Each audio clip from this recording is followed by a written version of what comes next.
Supercoach 360. Mission Supercoach 360. Animation. Supercoach 360 podcast.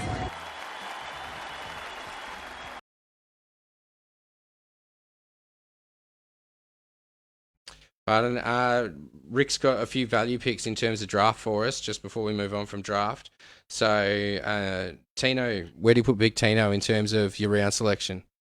I've got him 6-ish, depending on how I've gone earlier, because his dual position's pretty highly valuable in draft. Yeah. Being able to rotate those players between positions when you got bugger all to pick from helps a lot. Yeah.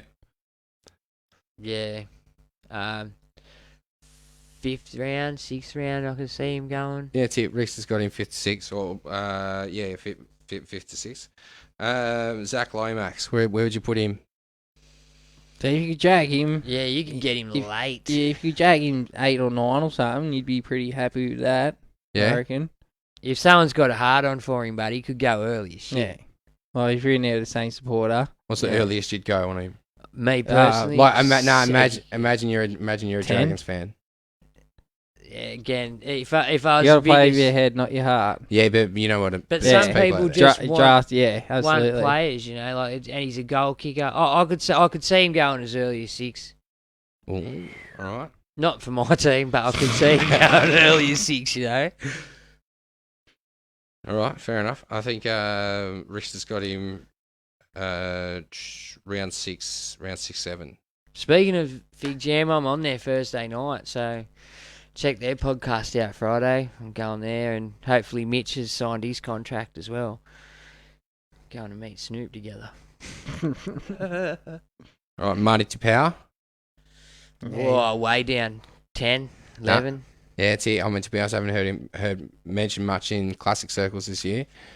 He's just a chug along. There's a umpty dozen of them, man. Yeah, well, that's You it. know, But they're going to get 50, 55 and do their job. And they're just dudes you can pick up late as. Then They're a dime a dozen. What's he, 13 points behind Payne Haas? all right, so Chili Tupanua. Not a duel, is he, Nat? Again, I see him going late as well. Yeah, 7 or 8. 8. It's it, second row. You generally got a couple of options there to fill, don't you? There's heaps of them, yeah. But they go quick. What are you trying to fill your bench with? Dual utilities. Duals halves. Halves go quick. If you can snap up a semi-decent half, someone's going to need to trade you something. Yeah, fair enough. And that's another ploy. If you can snap up someone who's very tradable, you might be able to muscle your way in on someone just a bit better. Well, that's it. That's something you could do if you get like one of the back-to-back picks. If your 10th pick, you just double up on the 2 best absolute weapons there, and then use them as trade bargaining Yeah, bargaining power later on. Alrighty, got a couple more on this list. Dylan Edwards. Nice. Where's you reckon your Down the fullbacks? pecking order 8th? for me. 10th? Yeah, he's fucking, yeah. If he can get involved in those backline sweeps, he becomes a lot more attractive. But at the moment, he just returns kickoffs. Big Uto. Yeah, I've got him right up there in my front row. When do you pick him up? I've got him top 5 front rowers. I'll pick him up 7 or 8. I 7 think or 8. Just because, If you can get him that way, I think you're doing really well. yeah, I still think you will. Not a lot of people from the internet saying, not all that many people sold on him. See, I'd take him 5 or 6. As long as I had me spine done in those first 4 rounds. Now, speaking of that, so what round do you start picking up the cheapy versions for the spine if you are taking the risks there, like your Chris Randalls or, you know, your Jeremy Marshall King or something like that? Well, again, you'll probably be able to pick them up late, depending on who's looking at them. You know, if you could be the only person looking at, like, no one's looking at Jeremy Marshall King by about 6 fucking people, mate. Yeah. You know, and I it's got him about round 14 or 15, I think. It's one of them things, like, if you've got a sneaking suspicion, that old mate could have that same sneaking suspicion and go off his gut and think, oh, Con might think that, bang, I'm snapping him early, and then you're there, fuck, I had plans, and that throws your order out of whack again, like, but it's one of them things, if you're the only one looking, then you can snap up quite a couple of people if you're the only one looking at them late Like it's one of those things. Well, you see, even after the draft's done, you go back and have a look at the list, and you're like, oh, I missed him. Oh, I missed him. There's Well, I two think still there that you can pick up. I think maybe that's not the factor. I think it's just because you had to get these other positions filled, so he didn't matter at the time. Like when you go back, you think, well, I've picked someone's shit up earlier for no reason. There's obviously a panic one or something like that. Why isn't it loading? Why isn't it loading? Well, yeah, that happened to Jay. Like Jay from the War Room. He was in our draft. Remember, auto picked him. Yeah. He had him on good auto picks, but he Jag Munster. He got heaps good ones. When I get an auto pick, I get fucking duds. Alrighty,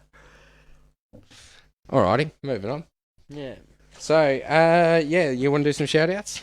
Just do some shout-outs for all the draft stuff. I just did them. Shout out everyone's Discords. Okay, do it again. Shout out the podcasts. Fig Jam. I'll be there Thursday, so the podcast will probably be up Friday. Does Rick's to go live? I'm not sure if he is this week. He might be with some of the drafts. I'm not sure. Okay, then we got the weekly rubdown. Watto also has the Discord, so weekly rubdown lab. Check that out on the Discord. Three Wise Draftsman, the Headbin podcast, and the BDE. I didn't go up and check that out. Sorry. You know how I get.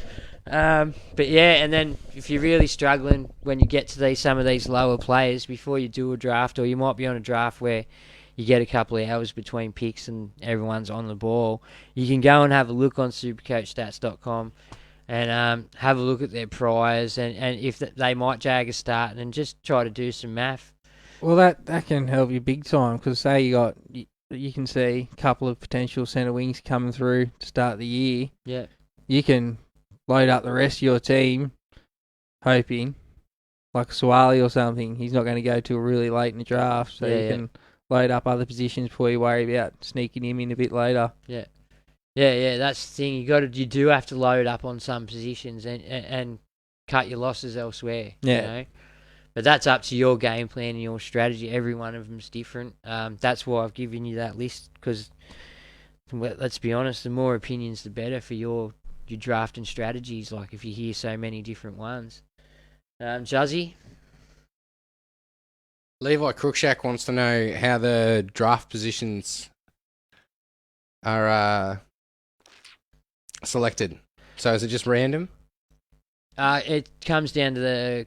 Yeah, the starting order and stuff? Yeah, it's just random. The pick order is just well, random? not necessarily. It comes down to the administrator, doesn't it? No, I don't think so. I think it's just random. All right, cool. Makes it cool. Supercoach 360 podcast.